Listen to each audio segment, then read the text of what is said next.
সপ্তাহের প্রথম কার্যদিবসে নেতিবাচক দেশের দুই শেয়ার বাজার। রবিবার ঢাকা স্টক এক্সচেঞ্জের প্রধান সূচক কমেছে ৪৯ পয়েন্টের কিছু বেশি, লেনদেনও কমে দাঁড়িয়েছে ৫২৩ কোটি টাকায়।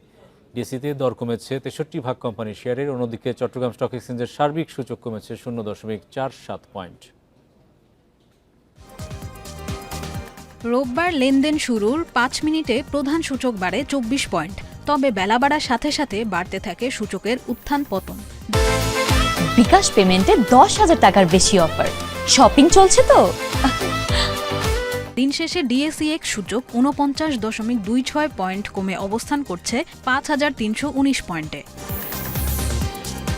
ডিএসইর ৩টি সূচকেরই পতন হয়েছে আজ, কমেছে লেনদেনও। হাতবদল হয়েছে ৫২৩ কোটি ৫৪ লাখ টাকার শেয়ার, যা আগের দিনের চেয়ে ৬৮ কোটি টাকা কম।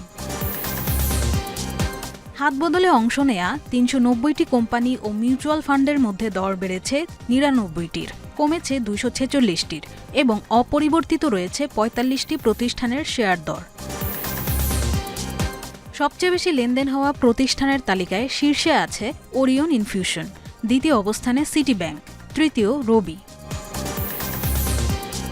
এদিকে শতাংশের দিক থেকে দর বৃদ্ধির তালিকায় প্রথমেই আছে আমরা টেকনোলজিস, দ্বিতীয় অবস্থানে মেট্রো স্পিনিং এবং তৃতীয় অবস্থানে আছে প্রাইম ফাইন্যান্স।